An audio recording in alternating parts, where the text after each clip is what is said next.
ham de o'ylab qarasangiz, mana xalqimiz uchun foydali bo'lgan narsalarni qilish arab tilida sadaqatun jariyatun deydi. Ya'ni sadaqa joriya. Ya'ni odam o'lgandan keyin ibodatlarning savobi to'xtaydi. Lekin sadaqai joriyani savobi to'xtamaydi. O'lgandan keyin ham ketaveradi savobi. Ular nimalar desa, odamlar foydalanadigan nimadirlar qilib o'zidan qoldirish, solih farzand tarbiyalab qoldirish, yo bitta asar yozib qoldirish, u hadismidi, fiqhmidi, fizikamidi, ximiyamidi, algebramidi, yoki bir meditsinaga oidmidi, yo mana arxitekturaga oidmidi? Yoki odamlar foydalanadigan, mana masjidni qurgan sadaqa joriyaga erishdi. Kim hissasini qo'shgan bo'lsa, harakat qilgan bo'lsa. Lekin sadaqa joriya deganda biz bugun faqat masjidni tushunib qolmaylik-da. Musulmonlarga faqat masjid kerak xolosmi? Xo'p, ibodatimiz uchun masjid kerak. Xo'p, yo sizni yo meni lecheniya qilish kerak. Masjidda lecheniya olamizmi? Nima degani?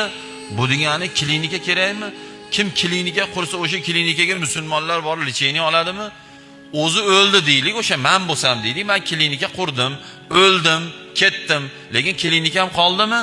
Bu degani undan menga sadaqa borib turadimi? Xo'p, bolajonlarimiz, xo'p 3 yashar, 2 yashar, 4 yashar, 5 yashar bolajonlarimiz bog'chaga borish kerak, ta'lim tarbiya olish kerak, nimadir yasashdi, 1 2 ga qo'shishdi, 4 ga 5 ga qo'shishni o'rganish kerak, maktabgacha ta'lim deyilyapti. Xo'p, shu narsani maktab bog'cha qilib o'rganadi.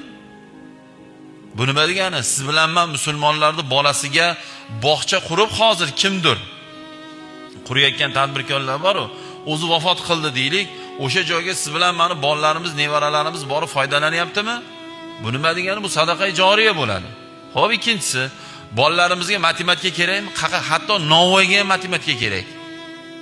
Svarshiga ham kerak, qassobga ham kerak, duradgorga ham kerak, liboyga kerak matematika. Geometriya kerak, fizika kerak. Fizikani yaxshi bilgan odam bir og'ir narsani ikkinchi joyga ko'chirishga qiynalmaydi va hokazo boshqa narsalar. Xo'p, bolalarimiz masjidga kelib 4x4 16 deb shetda o'rganadi. Bu nima degani? Musulmonlarning kelajak avlodi bilimli bo'lib, birovga xorizor bo'lmasligi uchun maktab kerakmi? Bu degani maktab ham sadaqa joriyaga kiradi. Nimaga? Men maktab qurib o'lsam, yo siz maktab qurib o'lsangiz, o'ldingiz, ketdingiz, yo o'ldik, ketdik, lekin maktabimiz qoldimi? O'sha joyga musulmonlarning bolasi borib o'qiyaptimi? Foydalanyaptimi? O'ziga kerakli ilmni olyaptimi? Erta o'tindiga shuni zo'r olsa, birovga muhtoj qaram bo'lib og'zini ochib turavermaydimi?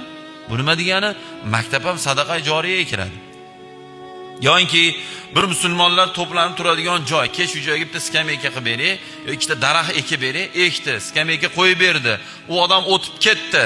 Lekin o'sha daraxt turibdi, skameyka turibdi. Odamlar foydalanyapti, salqinidan, skameykasidan o'tirib, yo o'tinidan, yo bargidan foydalanyapti.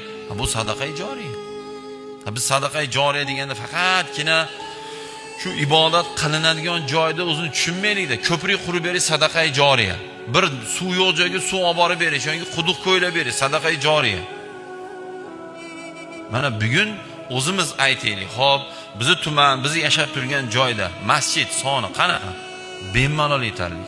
Xo'p, jumada xo'p to'lyapti. Qolgan kunichi to'ldira olyapmizmi?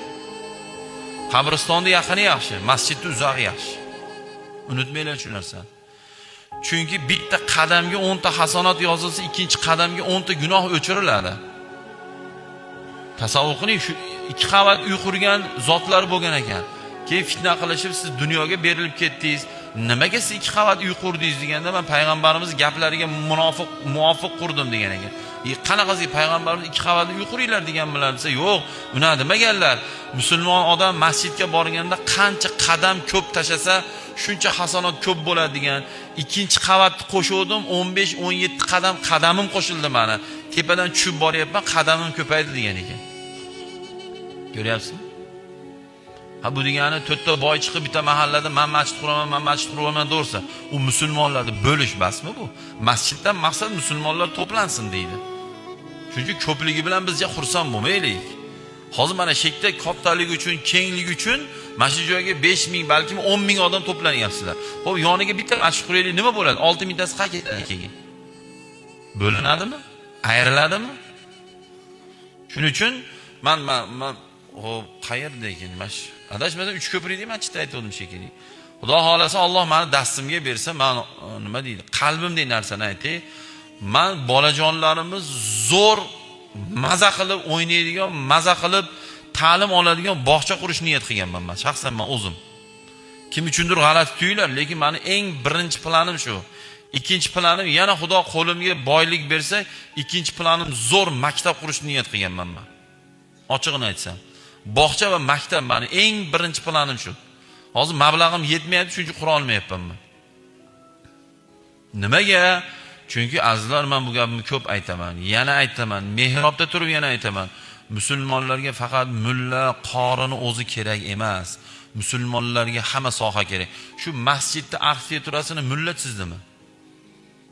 Shu chiroyli qilib dizaynlarni chizib, arxitekturasini chizib, chiroyli qurib, sizlarga chiroyli topshirgan kim? Qorilarmi? Yo'q. Ustalar, arxitektorlar, dizaynerlar, xo'p, yana kim ishlagan battan?